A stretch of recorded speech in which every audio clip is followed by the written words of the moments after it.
A igreja pode crescer de várias formas. A primeira forma é que ela pode ficar muito famosa, e aí, quando se abre igrejas filhas, de alguma maneira, a força da igreja mãe ajuda ali. Pode ajudar novas unidades a crescerem. Uma outra forma de crescer é que pode haver nessa igreja um tipo de movimento em direção às necessidades humanas. Culto de cura, culto de ficar milionário, culto de ficar bilionário, culto de prosperidade total, culto disso. E aí muita gente acaba indo para ali em busca de alguma coisa. Quando ele pegar aquela coisa, ele para de ir ali. Mas se ele não pegar a coisa, também ele para de ir ali, porque ele fala: fui lá e não peguei também. Mas a igreja cresce por um tempo, dá uma sensação de crescimento. Uma outra forma da igreja crescer é ter uma figura famosa, um cantor famoso. Às vezes as pessoas vão ali para ver aquele cantor e tudo, mas assim, depois de um tempo cansa. Ninguém vai ficar ali por causa do cantor muito tempo. Uma outra forma de crescer é a igreja estar meio que sozinha num lugar aonde muita gente está mudando para lá. Você tem uma localidade e tem uma igreja lá, e de repente faz um loteamento, muda um monte de gente, aí só tem aquela igreja. Também pode crescer a igreja por causa de migração. Uma outra coisa que faz uma igreja crescer, eu chamo de entretenimento gospel. São igrejas que fazem culto semanal com cantor e pregador toda semana, cantor e pregador, cantor e pregador, cantor e pregador. Se baseiam só nisso, seu ministério. E então um monte de gente de outras igrejas vai para lá, para ver o cantor e o pregador diferente toda semana. Mas assim, também não cria liga. É um grupo que vai um período, depois outro grupo vai outro período, é meio que rodízio. Mas existe um outro tipo de crescimento, e é desse que eu quero falar. Eu quero falar do crescimento movido pelo Espírito Santo. Eu quero falar do crescimento que ele é em quantidade, mas ele tem fundamento de qualidade, em que as pessoas evangelizam e falam de Deus, porque elas estão cheias, e só extravasam o que elas já estão carregando. Eu quero falar de um crescimento aonde você não consegue ir numa padaria, num restaurante, ir num banco, ir numa farmácia e não convidar para vir para a igreja, porque o amor de Deus está dominando tanto a sua vida, que você não consegue encontrar com alguém e não mostrar para ele o amor de Deus. E então, quando a gente fala desse crescimento movido pelo Espírito de Deus, nós precisamos pensar: será que o crescimento que a gente está tendo, ele está sendo movido pelo Espírito de Deus? O menino fez uma prova de matemática, tirou 10. Será que ele tirou 10 mesmo? A professora deu 10, ela só não sabia que ele tinha colado. Ele tirou 10 aos olhos da professora, mas ele não tirou 10 aos seus próprios olhos. Ele sabe que ele não tirou 10, e ele não tirou 10 aos olhos de Deus. Aqui o crescimento dessa igreja tem sido uma coisa linda, exponencial, mas nós queremos que o crescimento aqui seja nota 10 aos olhos do Espírito Santo de Deus. E é por isso que eu quero ler um texto com você, Atos capítulo 13. Atos capítulo 13, a partir do verso 1, nós vamos ler um texto que nos mostra como é o crescimento movido pelo Espírito Santo de Deus. Diz assim, Atos capítulo 13: na igreja de Antioquia havia profetas e mestres: Barnabé, Simeão, chamado Níger, Lúcio de Cirene, Manaém, que fora criado com Herodes o tetrarca, e Saulo. Enquanto adoravam o Senhor e jejuavam, disse o Espírito Santo: separem-me Barnabé e Saulo para a obra que os tenho chamado. Assim, depois de jejuar e orar, impuseram-lhes as mãos e os enviaram. Enviados pelo Espírito Santo, desceram a Seleucia e dali navegaram para Chipre. Chegando em Salamina, proclamaram a palavra de Deus nas sinagogas judaicas. João estava com eles como auxiliar. Viajaram por toda a ilha até que chegaram a Pafos. Ali encontraram um judeu chamado Bar-Jesus, que praticava magia e era falso profeta. Ele era assessor do procônsul Sérgio Paulo. O procônsul, sendo um homem culto, mandou chamar Barnabé e Saulo, porque queria ouvir a palavra de Deus. Mas Elimas, o mágico, esse é o significado do seu nome, opôs-se a eles e tentava desviar da fé o procônsul. Então Saulo, também chamado Paulo, cheio do Espírito Santo, olhou firmemente para Elimas e disse: filho do diabo e inimigo de tudo que é justo, você está cheio de toda espécie de engano e maldade. Quando é que vai parar de perverter os retos caminhos do Senhor? Saiba agora que a mão do Senhor está contra você, e você ficará cego e incapaz de ver a luz do sol durante algum tempo. Imediatamente vieram sobre ele névoa e escuridão, e ele, tateando, procurava quem o guiasse pela mão. O procônsul, vendo o que havia acontecido, creu, profundamente impressionado com o ensino do Senhor. De Pafos, Paulo e seu companheiro navegaram para Perge, na Panfilha. João os deixou ali e voltou para Jerusalém. De Perge prosseguiram até Antioquia da Pisídia. No sábado entraram na sinagoga e se assentaram.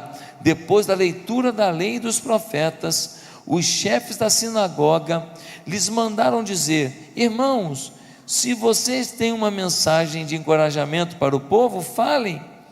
Pondo-se de pé, Paulo fez sinal com a mão e disse: israelitas e gentios, os que temem a Deus, ouçam-me.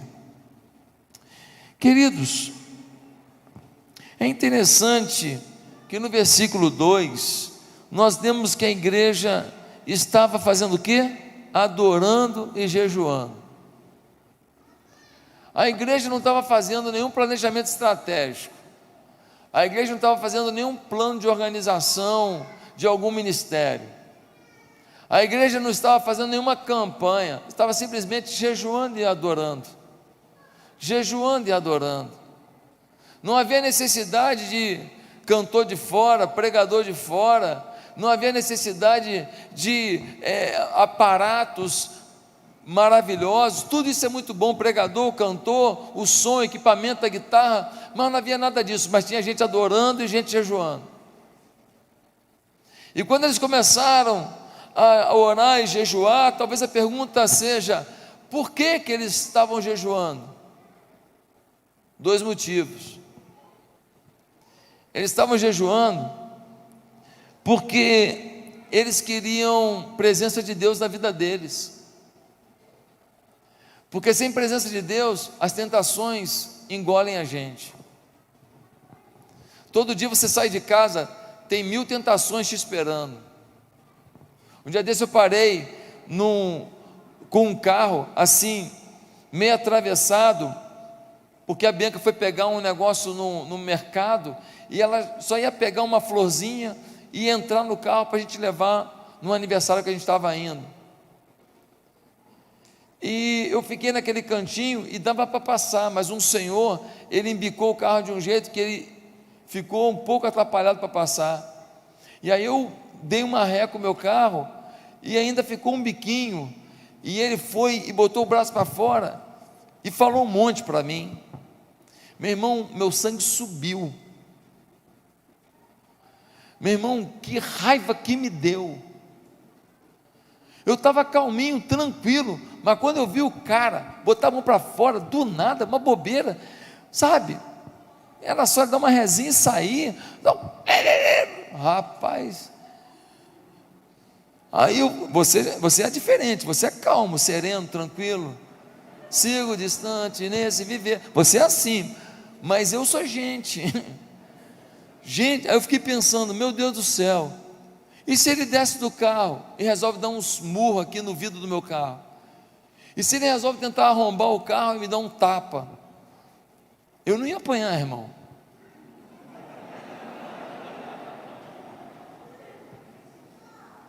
Você está entendendo como você pode ser tentado quando você menos imagina?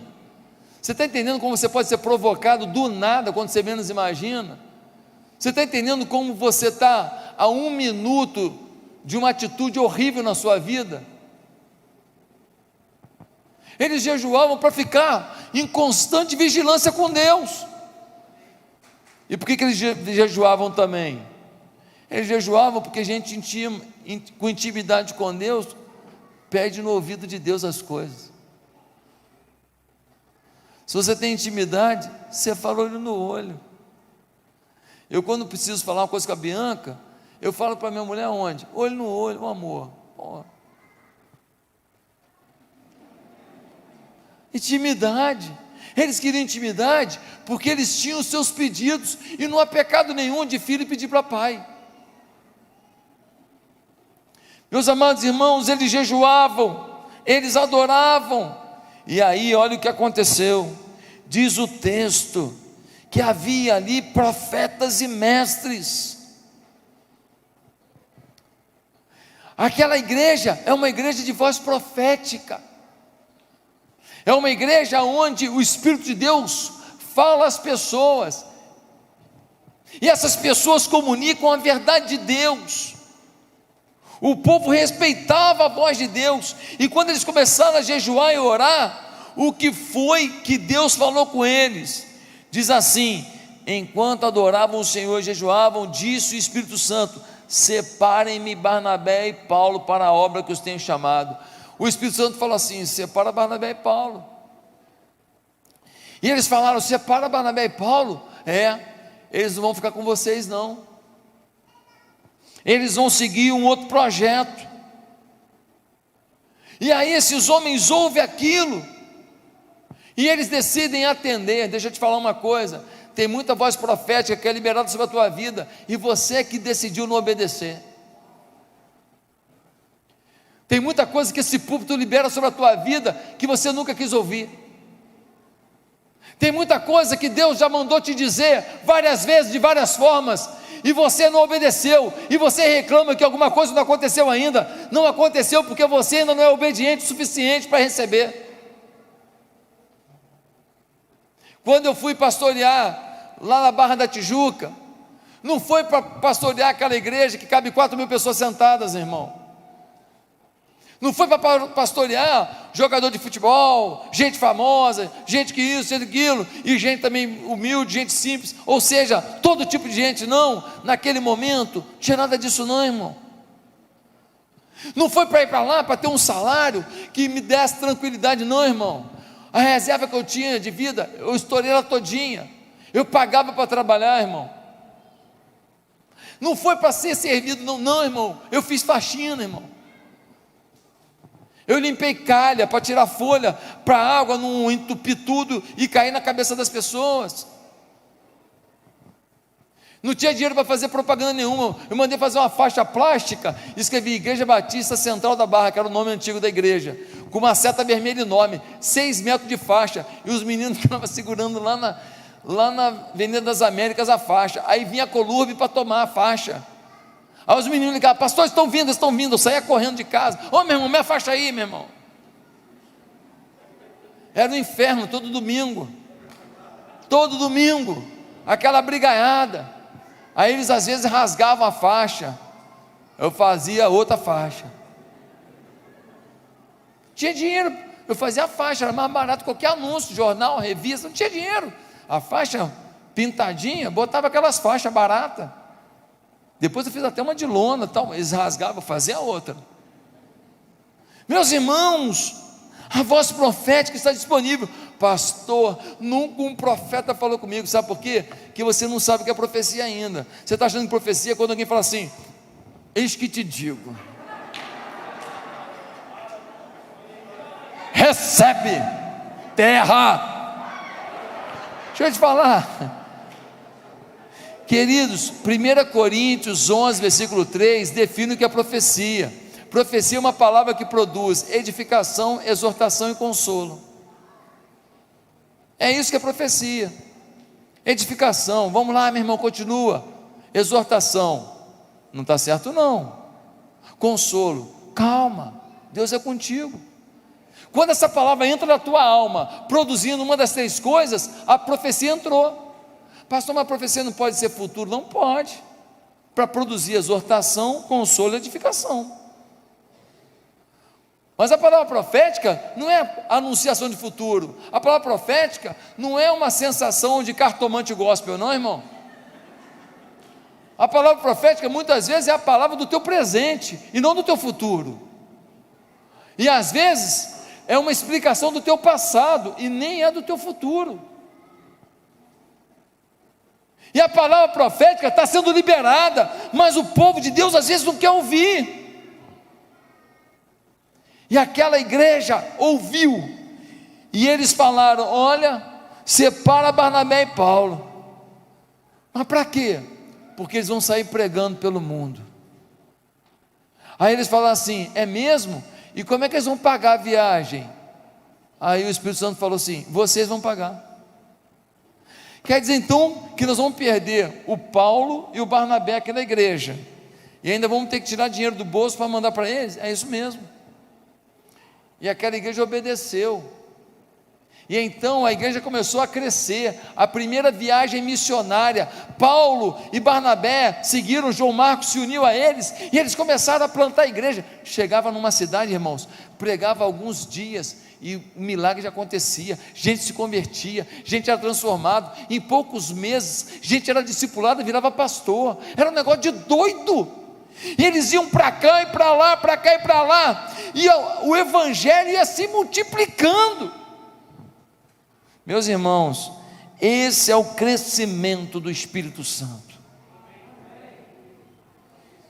Meus irmãos, quando chegaram em uma determinada cidade, em 3 semanas plantaram a igreja em Tessalônica. 3 semanas, tem noção do que é isso? Você ganhar para Jesus, discipular e transformar em liderança da igreja em 3 semanas, só pelo Espírito Santo. Só pelo Espírito Santo.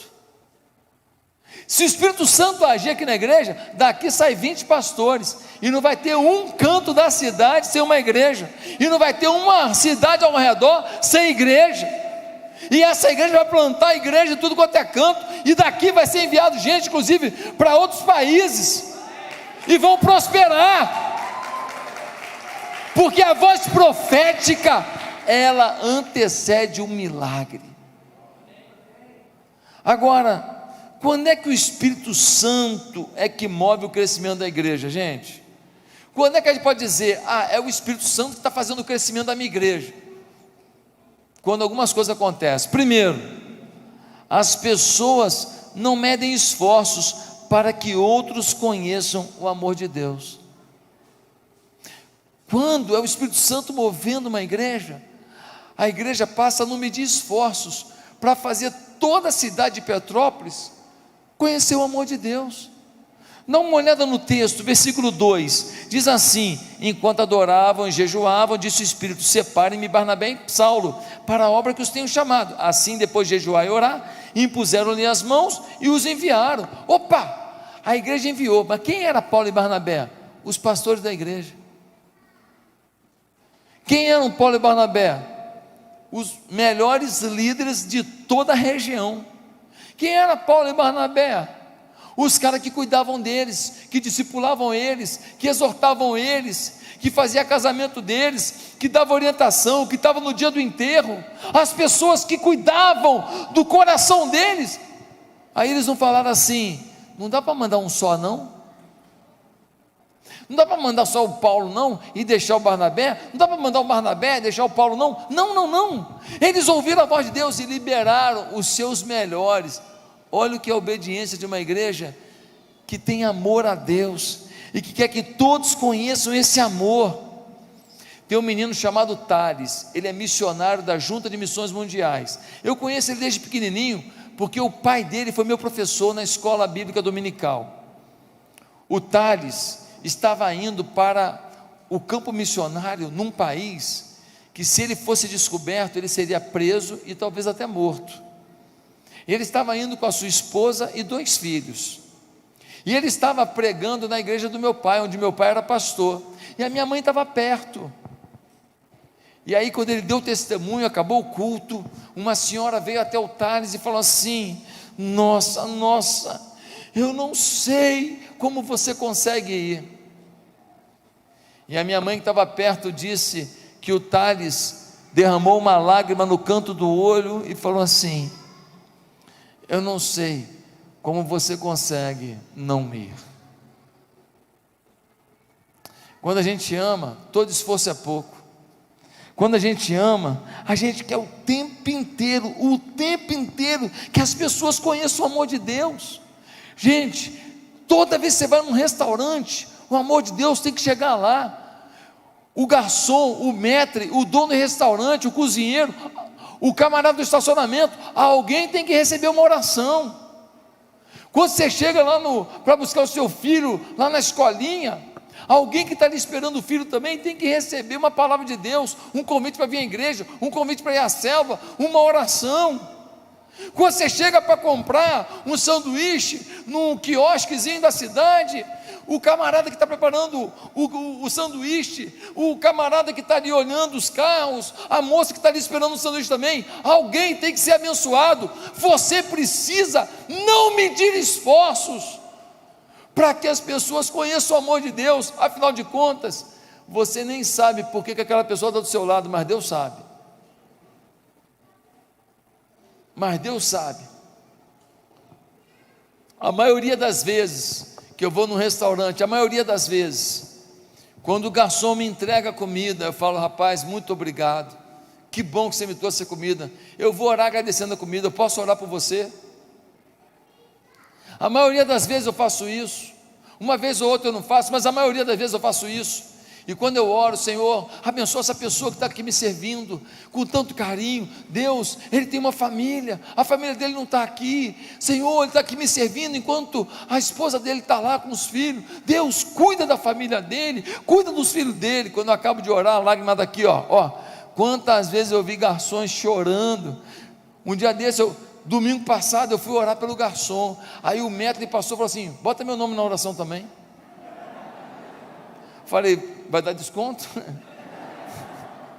Meus queridos irmãos, nós precisamos ter essa paixão. A igreja de Antioquia doou o que tinha de melhor, seus 2 pastores de uma vez só, para que o evangelho chegasse mais longe. Tem uma música do Asaf Borba que eu gosto muito, diz assim: eu sei que é possível dar sem amar, mas impossível amar sem dar. Não é bonito isso? Eu sei que é possível dar sem amar, mas impossível amar sem dar. Se nós estamos amando a Cristo, nós vamos dar o nome dele para as pessoas, a presença dele para as pessoas, o amor dele para as pessoas. Em segundo lugar, quando é o Espírito Santo que move o crescimento da igreja, a estratégia para atingir o coração das pessoas vem de Deus. Irmãos, tem um jeito de ganhar essa cidade inteira, tem um jeito de provocar uma revolução em Petrópolis. Tudo que vocês estão vivendo é revolucionário, é lindo, é incrível. O que Deus está fazendo aqui é realmente sobrenatural. Mas Deus ainda tem alguma estratégia do Espírito, que esse grupo aqui vai ter que ficar orando lá de fora, domingo que vem agora, porque aqui dentro vai ter só visitante entregando a vida ao Senhor Jesus. Isso é um fato, isso é um fato. Se cada um de nós acreditássemos nisso, domingo que vem vocês iam ter que fazer aqui, quantos cultos está tendo agora? Ia ter que ter 5, ia ter que ter 6, e vocês iam começar a pregar com o pastor, a pastora não dá conta de pregar o tempo inteiro, e mais pregador ia levantar, e mais avivalista Deus ia trazer, e mais profeta Deus ia levantar, e mais milagre ia acontecer, e Deus ia derramar unção sobre a igreja. Aí você fala: pastor, por que você diz isso? Dá uma olhadinha aqui, versículo 5, olha aqui, versículo 5, diz assim: chegando em Salamina, proclamaram a palavra de Deus nas sinagogas judaicas.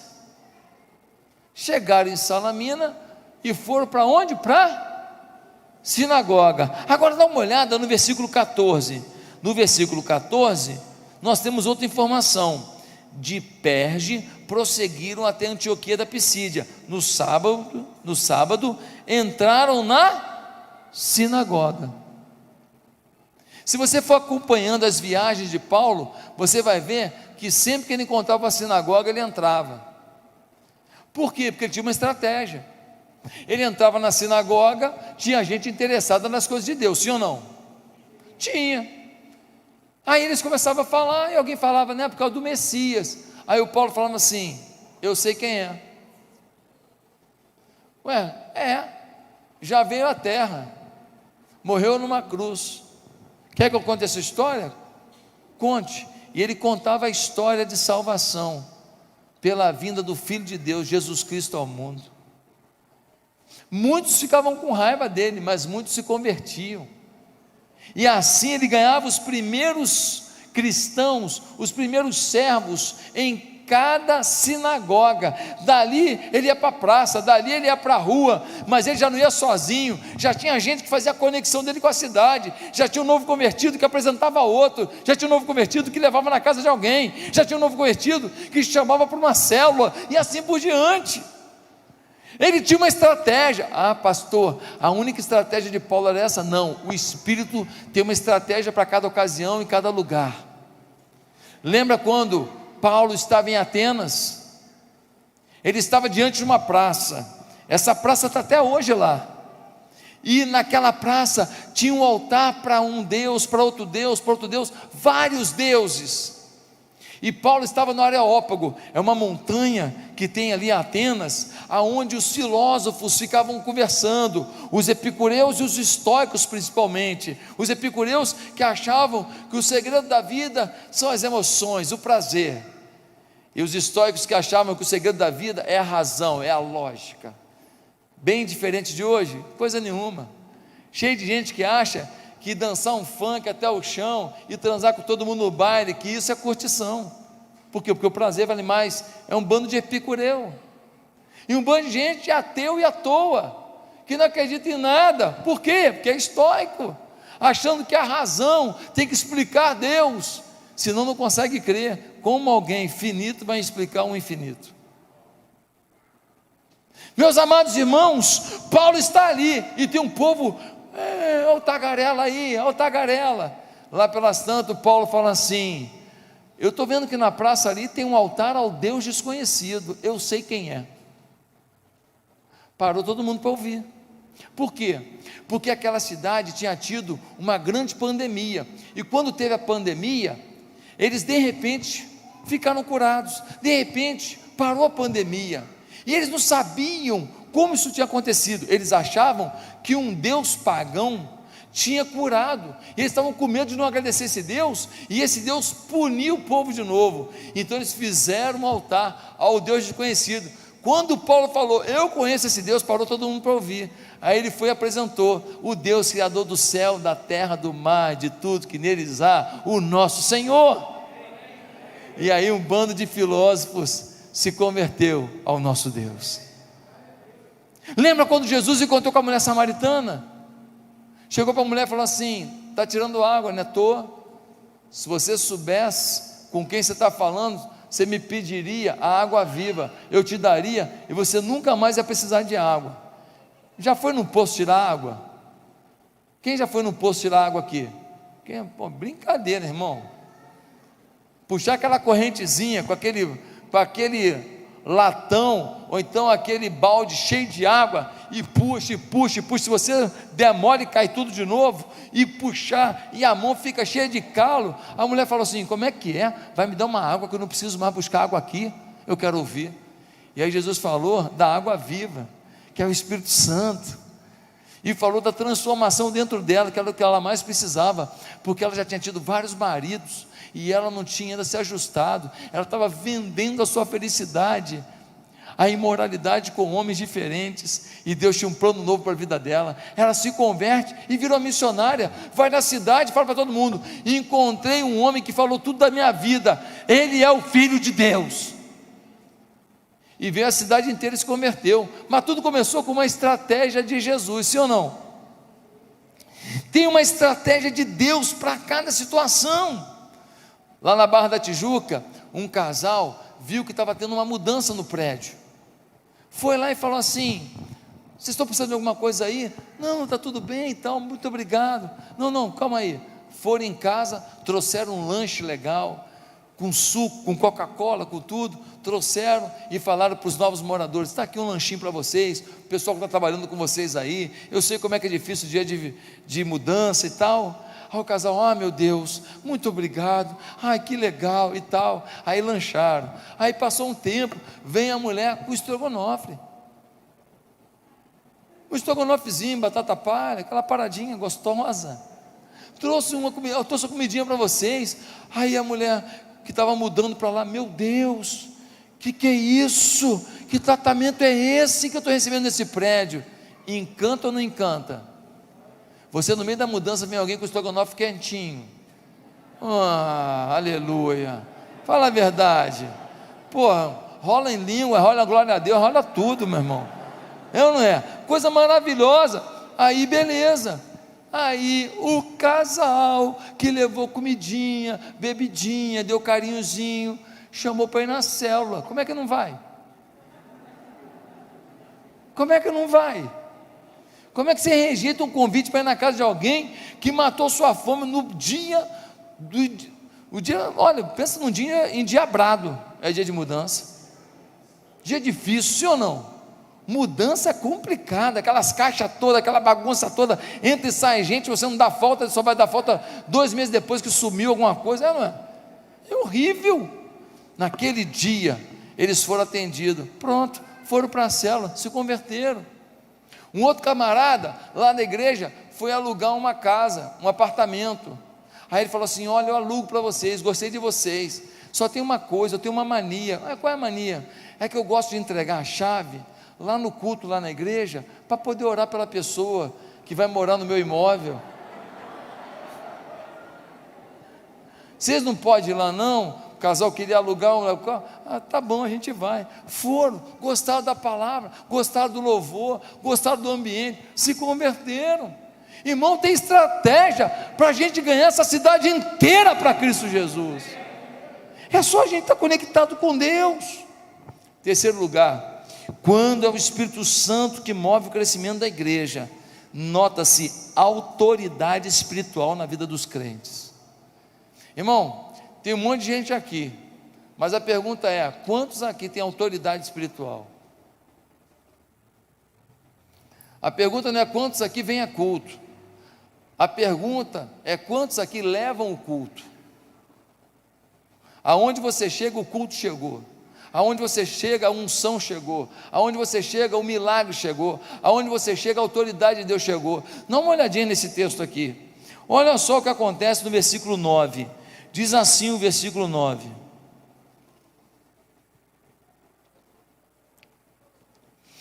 então Saulo, também chamado Paulo, cheio do Espírito Santo, olhou firmemente para Elimas e disse: filho do diabo, e inimigo de tudo que é justo, você está cheio de toda espécie de engano e maldade.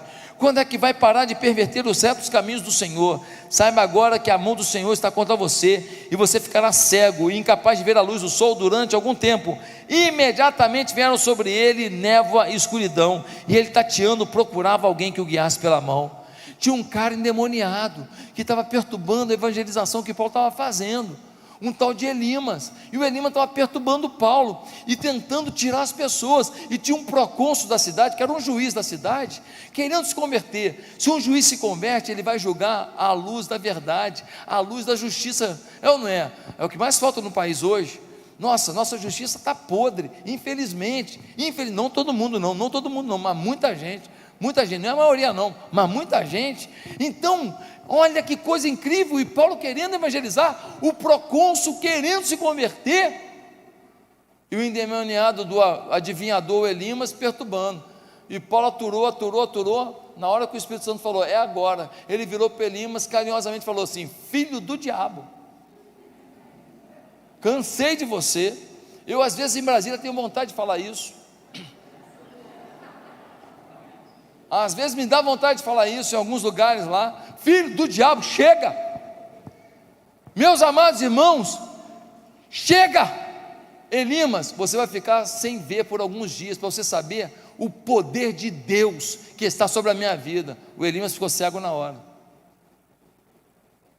Quando o procônsul viu que o Elimas ficou cego, mediante uma palavra do Paulo, ele falou, misericórdia, tem poder nesse negócio, e ele se converte.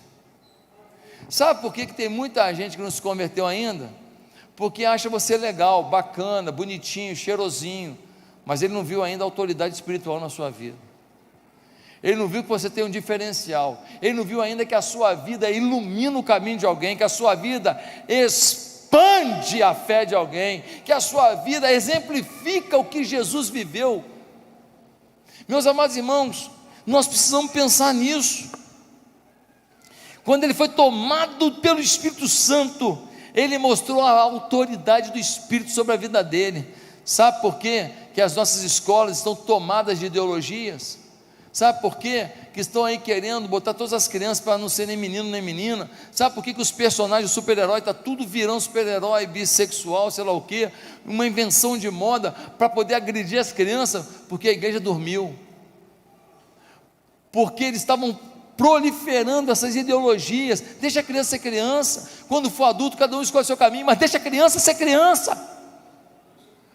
E nós não vimos o caminho do mal que estava tomando a universidade, chegou no ensino médio, foi para o ensino fundamental, e está no ensino mais básico, o ensino infantil, e agora nós estamos tendo que cortar um dobrado, para tentar reverter esse quadro, e a gente vai precisar de homens e mulheres que tenham autoridade de Deus.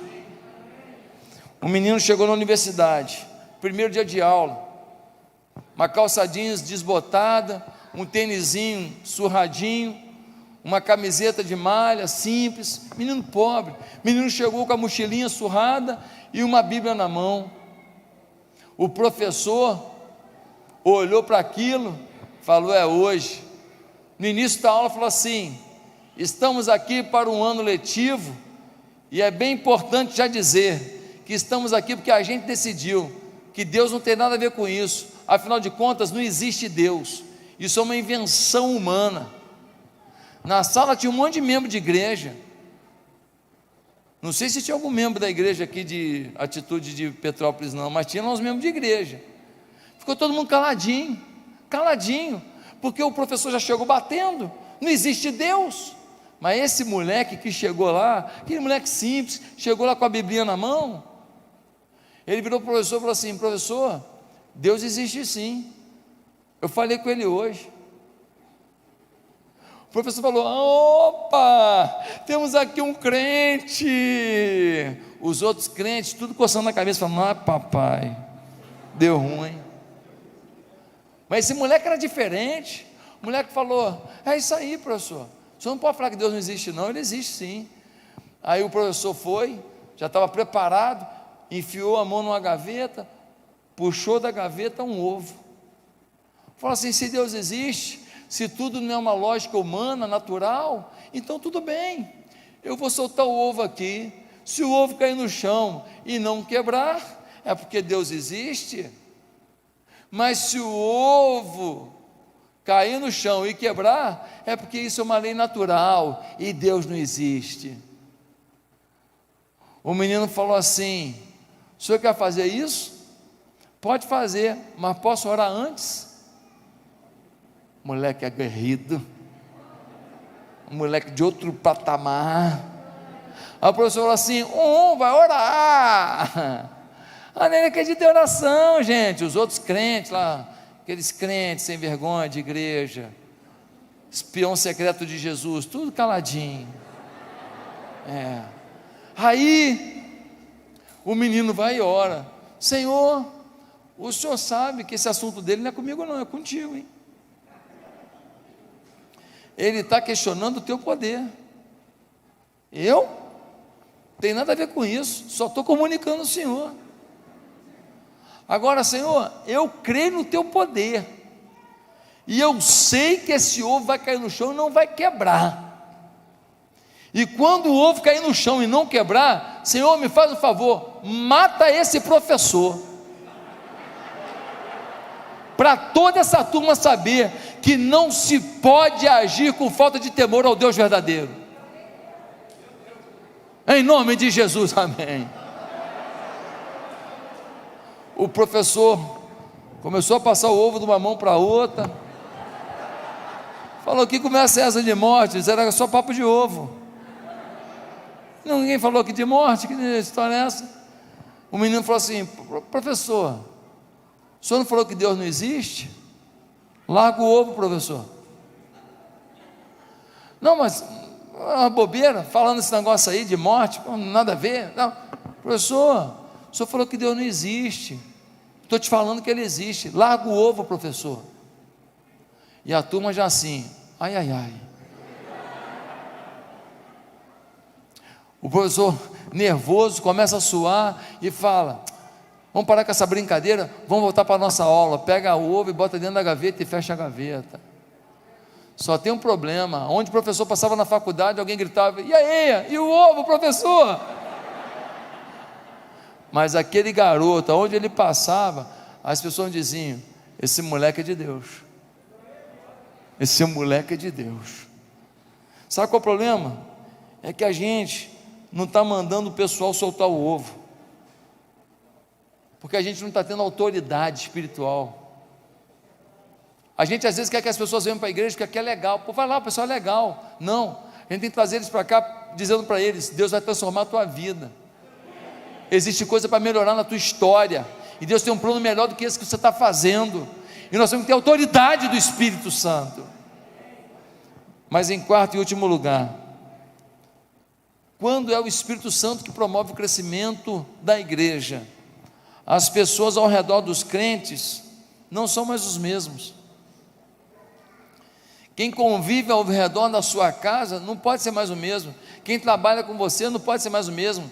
Quem faz compra no mesmo lugar que você frequentemente, ou faz unha do seu lado, minha irmã, ou faz o cabelo, aquela chapinha do seu lado, não é mais o mesmo. Pastor, por que você diz isso? Eles foram da sinagoga e aí perguntaram para Paulo: você tem alguma coisa a dizer? Ele prega o evangelho e apresenta todo o plano de salvação, fala de Abraão, de Isaac, de Jacó, fala do rei Davi, fala do nascimento de Jesus, de uma virgem, fala da vida que ele viveu, fala da morte dele e da ressurreição. Ele pergunta: quem quer receber esse Cristo? Dá uma olhada no que aconteceu, versículo 48. No versículo 48 nós lemos assim: ouvindo isso, os gentios alegraram-se e bendisseram a palavra do Senhor, e creram todos os que haviam sido designados para a vida eterna. E a palavra do Senhor se espalhava por toda a região. Meus irmãos, a alegria tomou as pessoas, a paz tomou as pessoas, o júbilo tomou as pessoas, a positividade tomou as pessoas, a esperança tomou as pessoas, e eles começaram a falar para os outros, e o evangelho foi se espalhando por toda a região.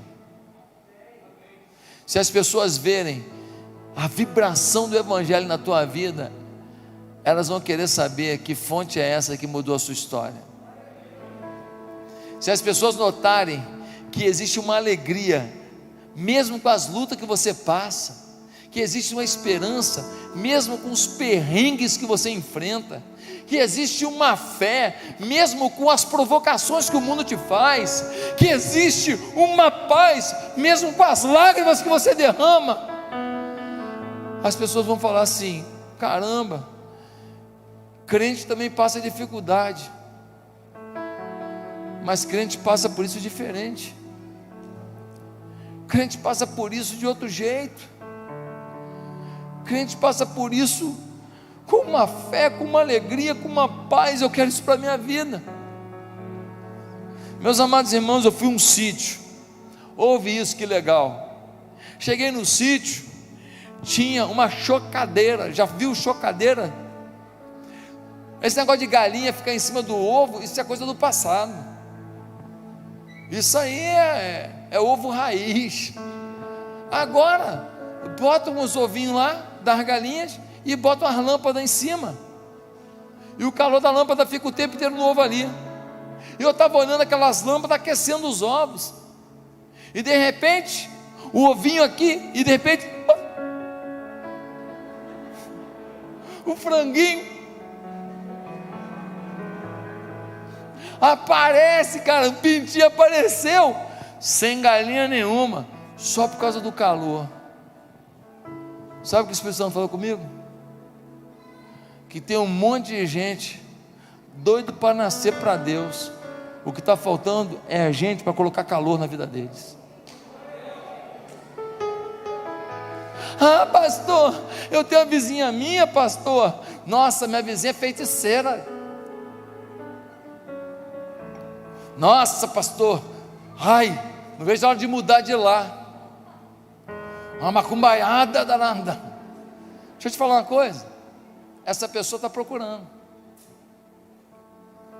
Aquele cara doidão, fuma maconha o dia inteiro, bebe lá um chá de cogumelo,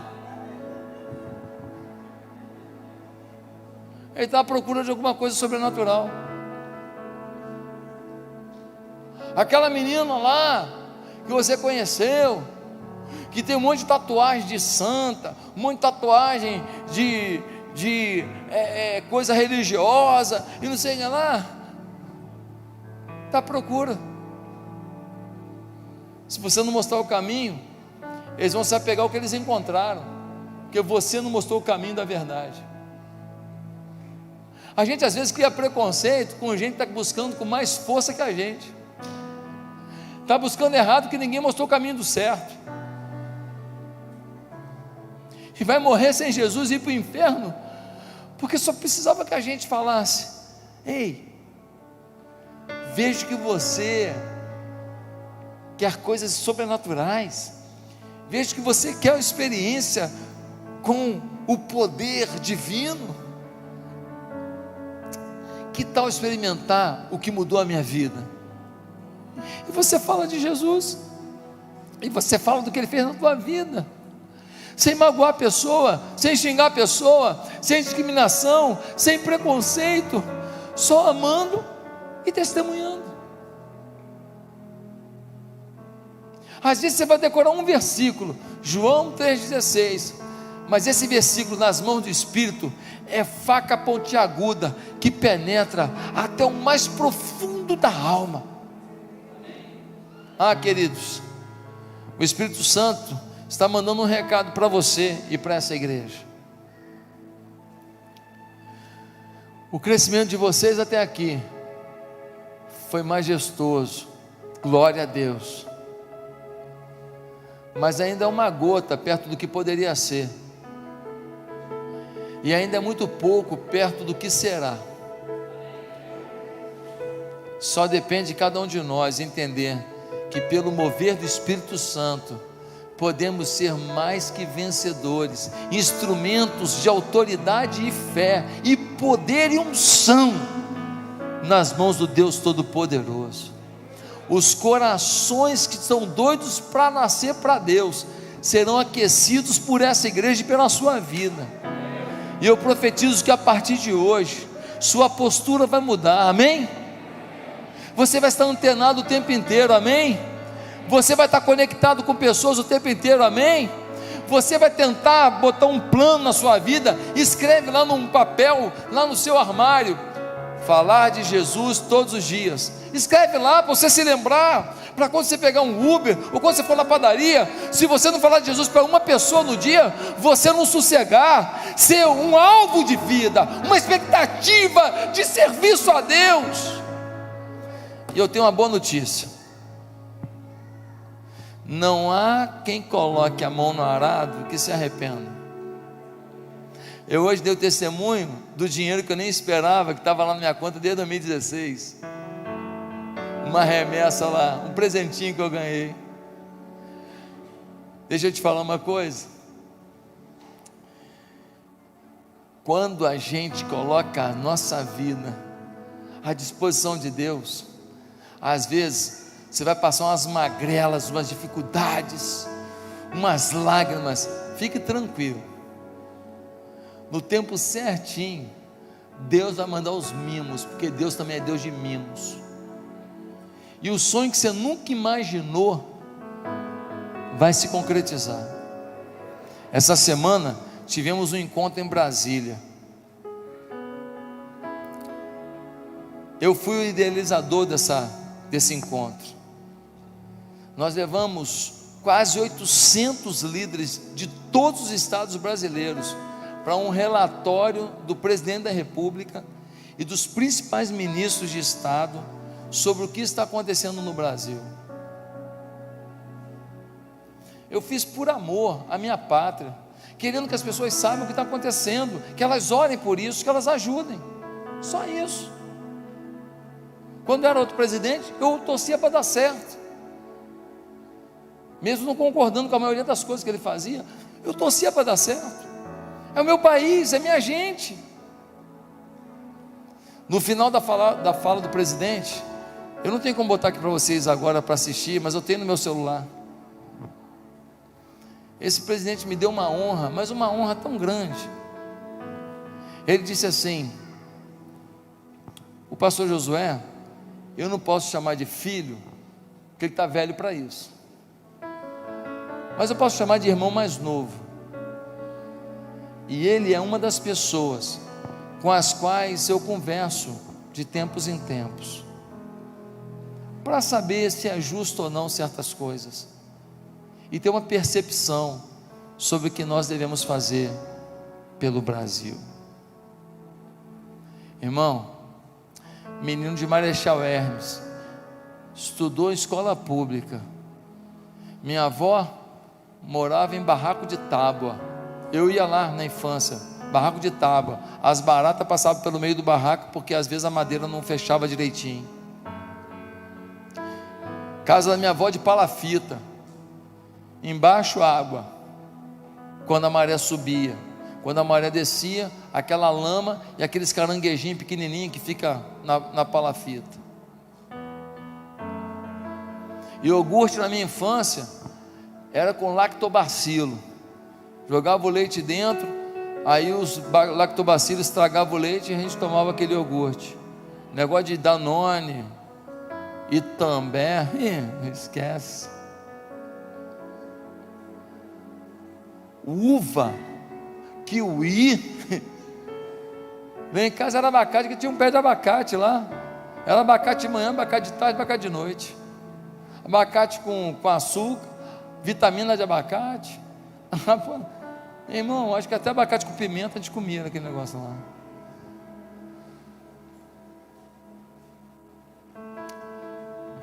Você fica às vezes minimizando aonde você vai chegar, porque você despreza o aprendizado de onde você veio. Às vezes as dores que te causaram são a grande força para aquilo que Deus quer fazer na sua vida. Às vezes abusaram de você, e daí? E daí, pastor, que dói? Sim, mas o e daí não é uma questão do passado. Existiu uma dor, o e daí? E daí? O que vai acontecer agora? Vou ressignificar isso? Vou viver uma nova vida? Ou vou ficar prostrado numa coisa que me aconteceu? Vou valorizar quem está do meu lado, me amando? Ou vou viver em função de quem um dia teve ódio pela minha vida? Servo de Deus serve a Deus, e se serve a Deus, participa dos sonhos de Deus, e se participa dos sonhos de Deus, pode sonhar com Deus, e quem sonha com Deus não vive dos pesadelos do passado. Deus está te chamando para mudar a sua história, e mudar a história dessa igreja. A melhor oferta da tua vida você ainda vai dar esse ano nessa igreja. A melhor oferta da tua vida. O ano que você mais ganhou gente para Jesus ainda será esse ano. Você vai trazer gente para cá que vai chegar aqui falando: eu, pastor, não prega não, que eu já quero me decidir antes de pregar. Eu já vim aqui para me converter, só de conviver e ver o amor dessa pessoa para me trazer aqui. Irmãos, ser escuta é pouco, porque Deus pode fazer aqui esse ano, se cada um aqui se voltar para o Espírito e falar: Senhor, manda sobre a minha vida o crescimento do Espírito, e usa a minha vida para o crescimento do Espírito. Quem aceita o desafio de viver esse novo sonho? Se você aceita esse desafio, eu queria fazer um ato profético aqui. Eu queria que você ficasse de pé como um soldado do Senhor, um soldado dizendo: Senhor, eu quero marchar nos meus negócios, quero marchar na minha família, quero marchar com o meu casamento, quero marchar nos meus relacionamentos, quero marchar no meu trabalho para Deus, quero marchar na evangelização, eu quero marchar, eu quero fazer diferença. Meu irmão, vou te dar um desafio. Você vai convidar a gente para estar aqui nessa semana do aniversário. Você vai chamar a gente para vir aqui, para domingo lotar esse culto aqui. Vai ter que ficar 300 pessoas lá fora adorando a Deus e orando, clamando a Deus e adorando. E o coro comendo aqui dentro, do Espírito Santo só trabalhando e removendo pecado e tentações. Quem crê nisso? Deixa eu profetizar sobre a tua vida. Estende a tua mão, recebe agora. Santo Deus, é inacreditável o que tens feito neste lugar, mas mais inacreditável é o que tu farás. Coloca a tua mão sobre cada vida nesse lugar. Manda uma unção de crescimento, de multiplicação sobre essa terra. Unge, ó Deus, os pastores dessa igreja, não apenas o pastor Wallace e a pastora Elane, mas cada pessoa com coração pastoral, desejoso de servir ao Senhor com sua vida, porque afinal de contas, o grande chamado do Senhor é para ir e fazer discípulos, e quem faz discípulo é pastor. Cuidar, zelar, orientar, consolar, é atitude de pastor. Não se faz o discípulo sem fazer isso, ou seja, é um chamado pastoral para toda igreja. Manda uma unção pastoral sobre esse povo agora. E Senhor, eu queria te pedir que os negócios deles sejam abençoados, que sejam promovidos nas suas empresas, que saiam dessas empresas para outros lugares melhores, tendo visão de onde está esse lugar melhor. Senhor, que os casamentos prosperem, que haja perdão, que a arrogância saia de lado, que a vaidade saia de lado, que cada um vire para o outro e fale: me perdoa, vamos viver legal, Deus, coloca o teu poder sobre essa comunidade, pois é no nome de Jesus que nós oramos, amém e amém. Glória a Deus. Você pode dar uma salva de palmas ao Senhor? Amém.